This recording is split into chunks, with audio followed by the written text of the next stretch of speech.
Jamie Perez is a Sacramento-based video storyteller who believes that the most powerful stories don't move people to feel, act...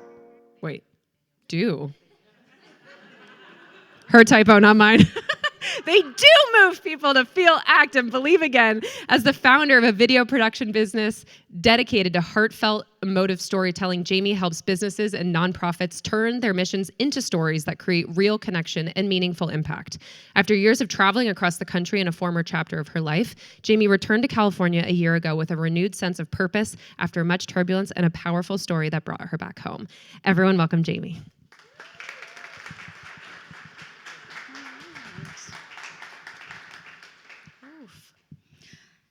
Oh my gosh, this is a full circle moment for me because a year ago, one of my friends brought me to Creative Mornings to discover this wonderful community for the first time.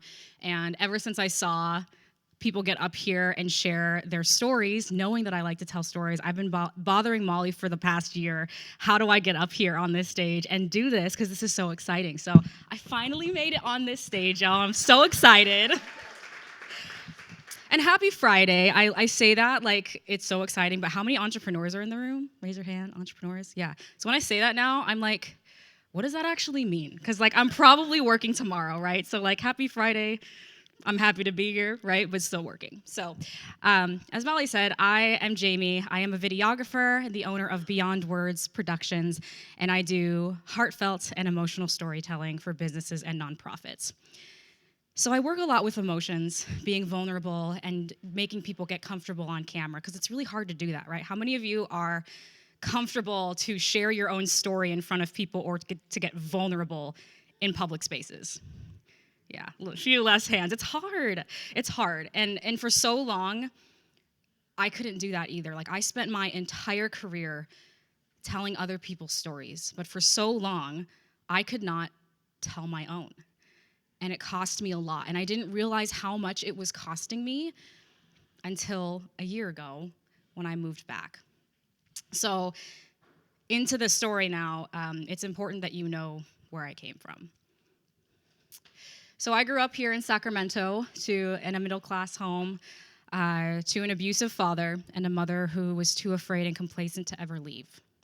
So growing up in that sort of environment, you know, as a kid, I developed a lot of coping mechanisms, staying quiet, staying in my corner, trying to stay out of trouble, isolating.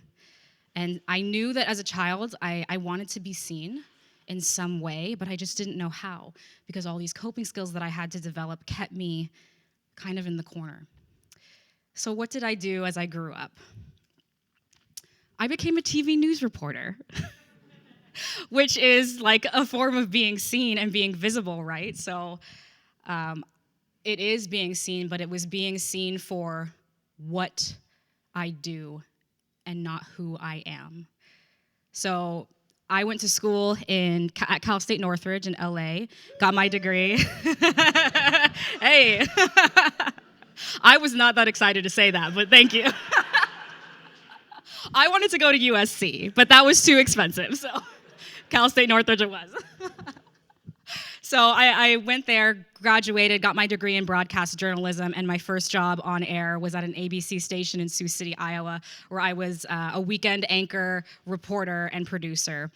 In the news world, we call that an MMJ. That's a multimedia journalist. And basically that means I do everything from start to finish. I don't have a team of people running my cameras, running my audio. Like I am doing absolutely everything from finding the story ideas, setting up the interviews, filming, editing, going on camera, writing up the web story at the end of the day, all on deadline every day.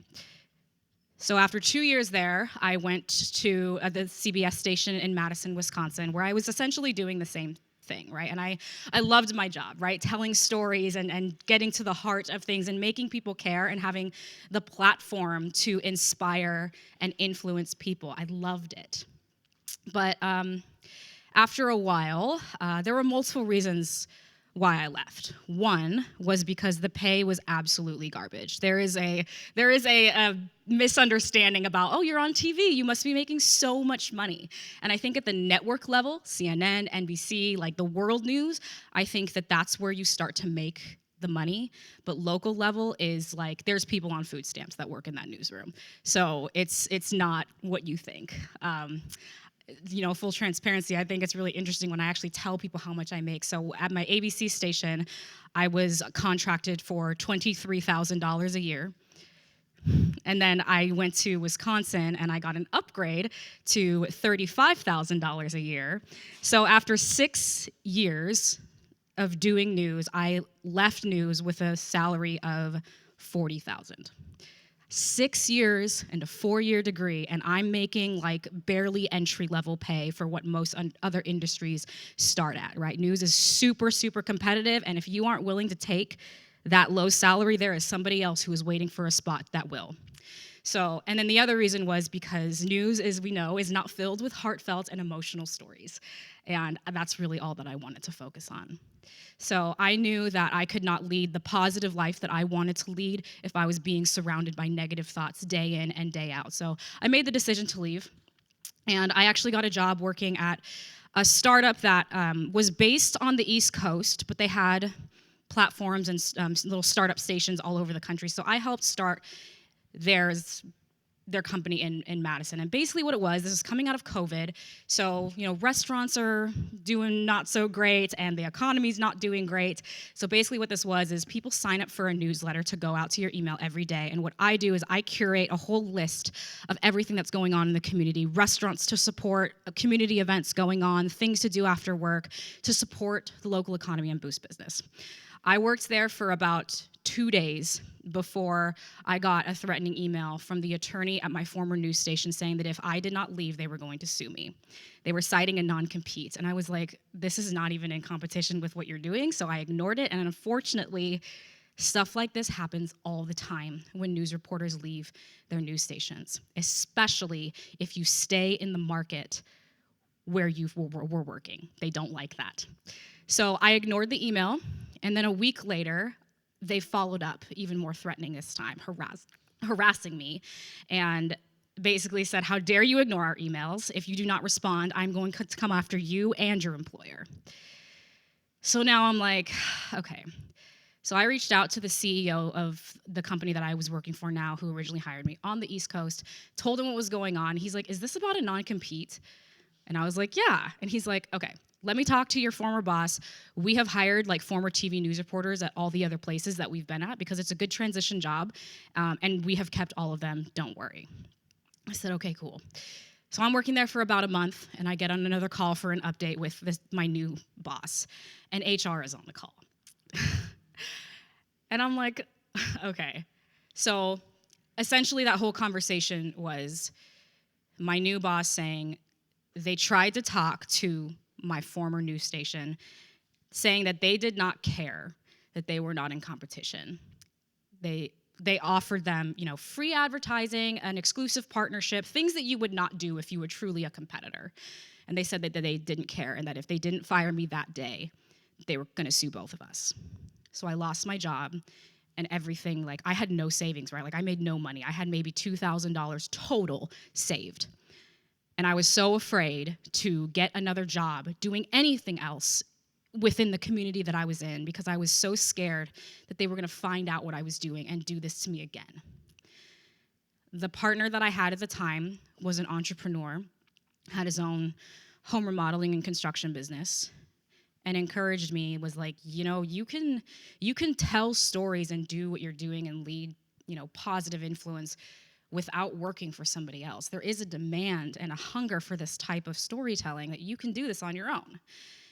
But I couldn't just start a business and not have income, right? I needed to pay bills. So I reached out to a friend who owned a restaurant, like a nonprofit restaurant, and he was kind enough to create a position for me to be a videographer for his nonprofit, to tell stories for a year while I built my business on the side. So that first year, I was going to all sorts of networking events and just like, I call it being a networking hoe, right? You're just like giving out your business cards to everybody, like call me, reach out to me, blah, blah, blah. But the whole time I did what you don't want to do in business, which I was like, please don't tell anybody that I'm doing this, right? Because I did not want the news station to find out that I was doing this and try to take this away from me too. So that whole first year, I had to build my business in secret. And then after that, I was legally free from the terms of my contract. So then I could start making a social media presence. I could make a website, and my business took off. I was leveraging my network as a former reporter, like reaching out to people that I had built a community from. And it was in Madison, Wisconsin, which is not a big like video film place, so I didn't have a ton of competition. And so that's when I started my business, Beyond Words Productions. And so I built my business there in Wisconsin for 3 years. And everything was going so well. I was living the life. I had a house, I had the cars, I had the dogs, I had everything. I was winning awards. And it was awesome. I loved it. I was in love with what I was doing. I was surrounding myself with everything that I wanted in my life. So everything was going super, super well. Until it wasn't. I felt like such an imposter because while I was out in the community promoting peace, love, positivity, empathy, and understanding, behind closed doors, I was experiencing everything but that. I found myself looking in the mirror every day, eventually, and just seeing my mom. And I finally understood why she never left her relationship. It is so hard. Anybody in this room that has ever been in an abusive relationship knows that leaving is the hardest thing in the world to do. And it does not just happen to naive women. It does not just happen to weak women. It happens to any. I knew how hard it would be to leave. I knew that it was going to cost me everything that I had built to leave behind all the effort that I put in. But I had made a promise to myself when I was, a little girl that I would never allow myself to go through something like that. And I was so ashamed, and I was so embarrassed, and I was so hurt that I had ended up in a situation like that. It takes women on average 7 times to leave a relationship before they finally do. I was a statistic, but I was not going to stay one. So I made the decision to pack up my entire life. I knew I was going to lose my business. I knew I was going to lose everything. And I just told myself that I knew that the things that were once keeping me safe as a child were keeping me small as an adult. So I packed up my things, and I drove 2,000 miles across the country by myself with just my car full of whatever I could take. And I drove right back into the very home that broke me to begin with. I had no idea how I was going to be back in this environment and try to rebuild my life, rebuild my business while I was hurting from an insurmountable pain that I didn't know if I was ever going to heal from. But I just kept telling myself that you are not responsible for how you grew up, but you are responsible for how you end up. It cost me about $30,000 up front to leave, but it would have cost me so much more to stay. So what kept me going was very fitting for this month's theme, which is why I was so excited to be up here today, is Koorsoo, that glimmer of hope, and truly believing in that hope would propel me forward. You can be the victim or the victor of your story. The life that I wanted, I knew was on the other side of all the hard things that I didn't want to do. Even if it was just a tiny, tiny glimmer of hope that I had, I know that the brightest lights shine in the darkest places. They know how to illuminate everything around them, and even when everything goes dark, they still don't go dark inside. I could use everything that I had experienced to either fuel me and propel me forward or be the anchor that weighed me down forever. And I didn't want to do that. I couldn't do that. I knew that there was so much more to life and so much more that I had to offer, because although the relationship took so much from me, what it didn't take from me was the heart and the passion that I've had since I was a little girl. The little girl that I had spent so long closeting for so long and not listening to and ignoring and ending up in the relationship that I had been in. That was not going to be me anymore. And what it didn't take from me was my drive.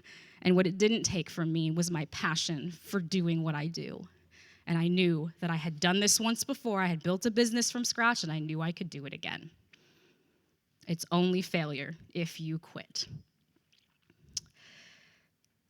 Several other reasons that I continued, because successful people work on who they need to be to get to where they want to be. It's really hard for the universe to defeat someone who just doesn't quit. And in order to be unstoppable, you have to refuse to stop.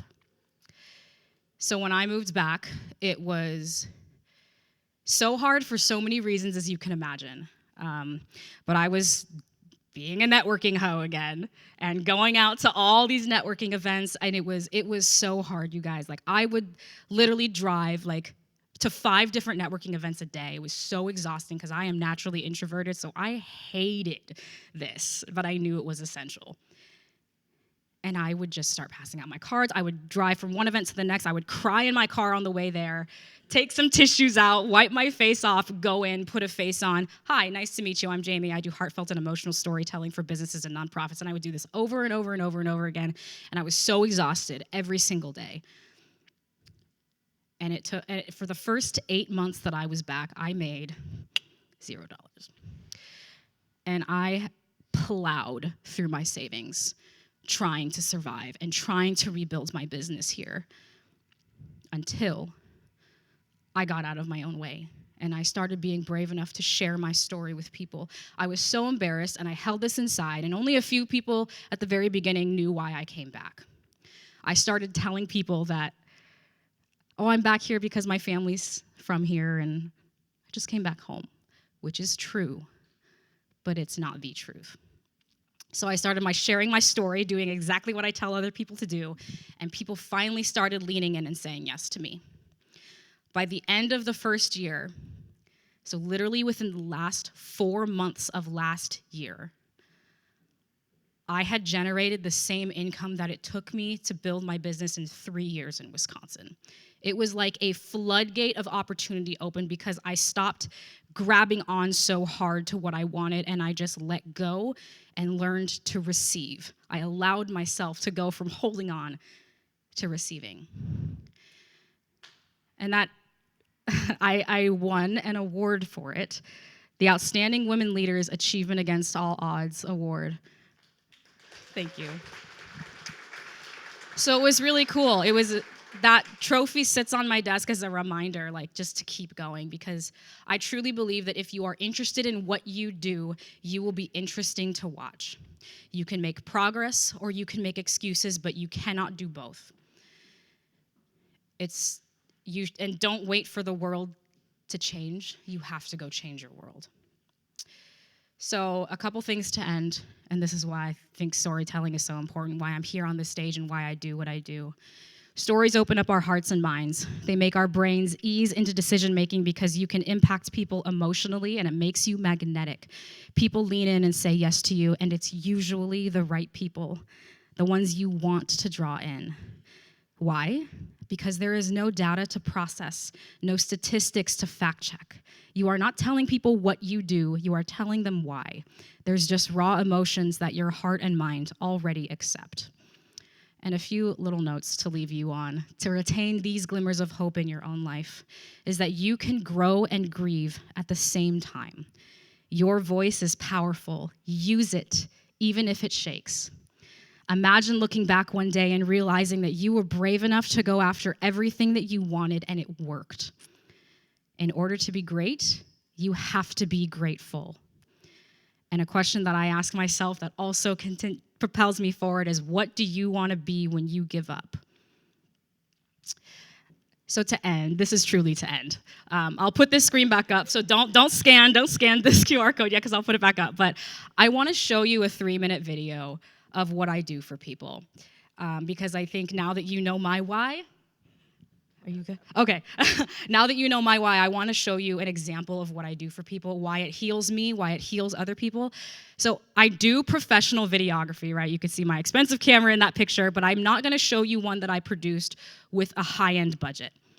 I want to show you something that I produced with a recorded Zoom call, cell phone pictures and videos, something that is accessible to all of us, to show you that storytelling does not happen because of the tool that you use. It happens because of the storyteller and who they are in here.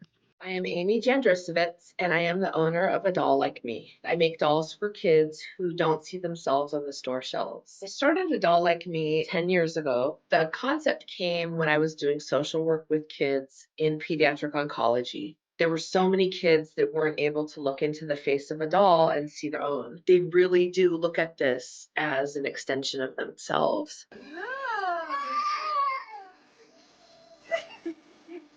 Do you like it? Let her hold it.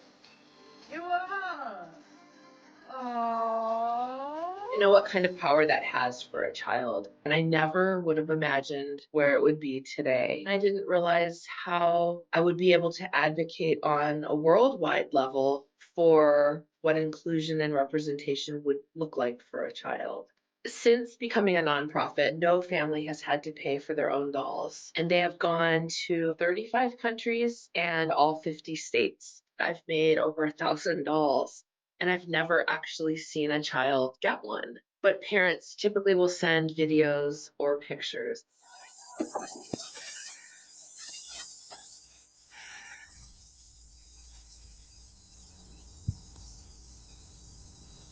What do you think about that doll? Hmm?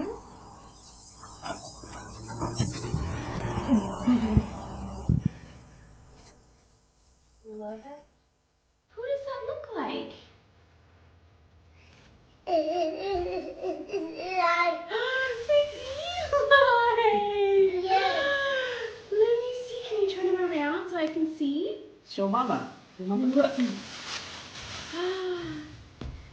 Does that look like you? Yes. Oh my goodness. That's so cool. That's so cool. Do you love him? A doll like me. Because everyone should have a doll that looks like they do. Yeah. A doll with a doll.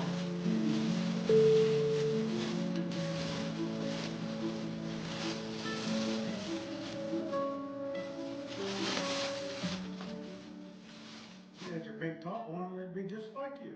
Look at her hands, right? Look at her hands. We're just like you.